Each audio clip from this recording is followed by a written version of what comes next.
And it does require unlearning. It does require breaking the habit of being yourself. Yeah. It does require a certain level of energy and awareness. It requires lighting a match in a dark place and sitting in that discomfort and not getting up and checking your cell phone or getting on the phone or watching TV or being distracted by in your computer. This is you gotta be willing to know that you gotta sit in that discomfort, because that's what people are running from all the time.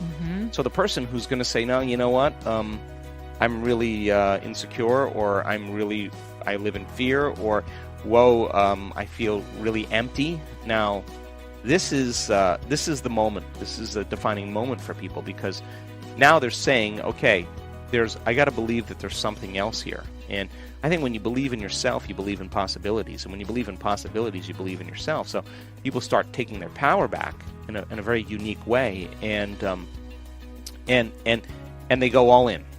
They go all in, and they understand then. And I think science has become the contemporary language of mysticism. I think science is what demystifies the mystical, and so and this is a time in history where it's not enough to just know. It's a time in history to know how. And that's for me the most important thing. I love being with people that want to put it to the test. And when you do, I'm always astounded by how unlimited human beings are. And you can't tell me you're too old to do this. We have people in their 80s in our work that have brain scans that will blow your mind. You can't tell me you're too sick to do this. We have people that have been really sick that turn that thing around. You can't tell me you had a turbulent past. There are people that have had brutal pasts that are happy, healthy, well-adjusted people. You can't tell me you're too overweight, too underweight. You can't. I've seen it in all shapes, sizes, and it's an amazing thing, because once you start reasoning it and you start thinking about it, it does make sense. And when it starts making sense to people, then they can begin to assign more meaning behind what they're doing and put more intention behind it. And one of the things that has to happen is that you can't control the outcome. In other words, it's not going to happen the way you think it should, because that's a known. And you got to be open to having it happen in a way that you can't predict. And that means you got to lay down the very thing you use your whole life to get what you want for something greater to occur. And that's something we have to work on as well. But step by step, people make these brilliant changes by changing their identity. And I now know that if you give people sound scientific information, and every time we learn something new, we make new connections in our brain. I mean, research shows that 1 hour of focused concentration on a concept or an idea doubles the number of connections in your brain. That you have physical evidence. You're installing new hardware. Now, I now know if you can build a model of understanding with people, and then the next step is to have them turn to the person next to them and explain it. If they can't explain it, then it's not wired in their brain, and they're going to doubt it's possible. Once they start developing this model, they're making their brain fire in new sequences, new patterns, and new combinations. And whenever you make your brain work differently, changing your mind, because mind is the brain in action. So then as they're able to build this model and repeat it, they're installing their neurological hardware in their brain in preparation for an experience. And the more you understand what you're doing and why, the how gets easier. So then if you can set up the conditions in the environment and give people the proper instructions, and certain percentage of those people are going to get their behaviors to match their intentions. They're going to get their actions equal to their thoughts. They're going to get their mind and body working together. And when they do, they're going to have a profound experience. Now, experience further enriches the circuitry in your brain. That's what experience does. It enhances circuitry. And the end product of an experience is an emotion. Now, all of a sudden, you start to feel unlimited. You start to feel inspired. You start to feel abundant. You start to feel empowered. Whatever the feeling is, now you're teaching your body emotionally to understand what your mind is intellectually understood. So knowledge is for the mind and experiences for the body. And in that moment, you're beginning to embody the truth of that philosophy, that theory. And you're literally signaling new genes in new ways. The body's getting new information. And that new information is what's selecting and instructing the gene. And genes make proteins, and proteins are responsible for the structure and function of your body, and the expression of proteins is the expression of life. So all of a sudden you make new hormones, new enzymes, you make new tissue. The body's, you're beginning to become the very thing that you're putting your attention on. Now, if you've done it once, you should be able to do it again. And if you can repeat an experience over and over again, you're going to neurochemically condition your mind and body to begin to work as one. And we've done something so many times that your body now knows how to do it as well as your mind. Now it's innate in you. It's automatic. It's second nature. It's a skill. It's a habit. It's who you become. It's who you are. Now you're beginning to master that philosophy. You're embodying it. You're owning it. So I think we go from philosopher to initiate to master, from mind to body to soul, from knowledge to experience to wisdom, to thinking to doing to being, to learning it with your head, applying it with your hands, and knowing it by heart. And people have to come to a point where they all of a sudden realize that they're a participant in this whole thing. And even if the person says, if they accept, hey, look, I don't know that I can beat this thing, but at least I can live the next several years of my life happy.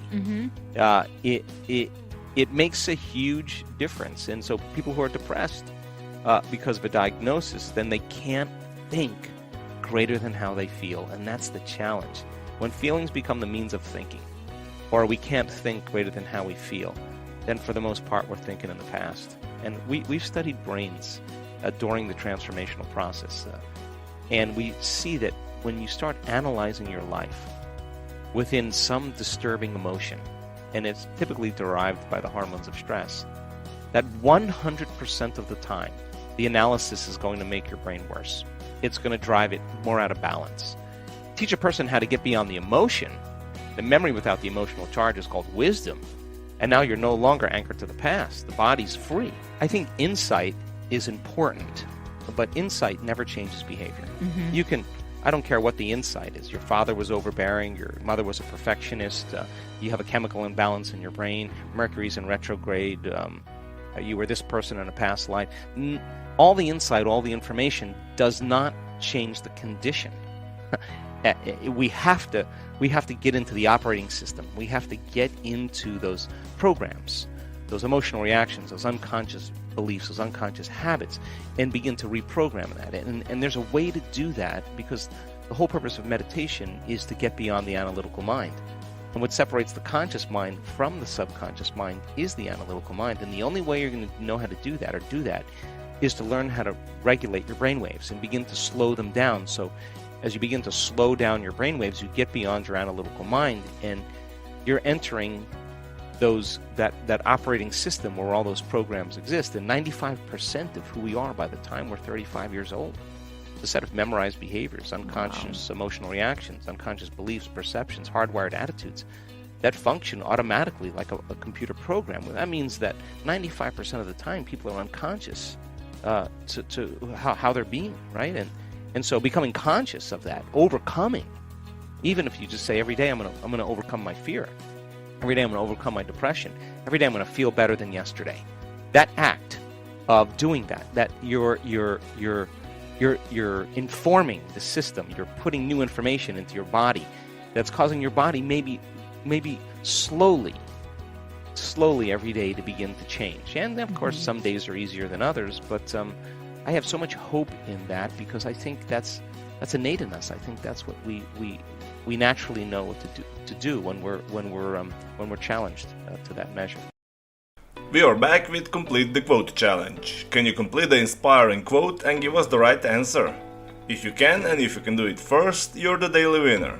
In the last video we were asking for 2 words. The quote was Joe Dispenza's, and it goes like this: when you think from your past memories, you can only create. The correct answer was past experiences. So, when you think from your past memories, you can only create past experiences. Congratulations to everyone with the correct answer. It wasn't so hard. Today we are also looking for 2 words, and the quote belongs to Joe Dispenza. It goes like this: same thoughts always lead to the... Write your answers in the comments below the video. Be the first one and win this challenge. Do you like this way of ending the videos? What you think about this video? Was it just coincidence you watched it? Did you like it? If you did, don't forget to subscribe and hit that bell button so you don't miss my new videos and new challenges. Give your thumbs up if you like what we do, and share this video with your friends. If you really like what we do here and want to support us, you can join our channel and our community for a symbolic fee and gain many other additional features. You can do that by clicking the join button next to the subscribe button. or you can click on the link in the description of this video. Stay good and have a great day!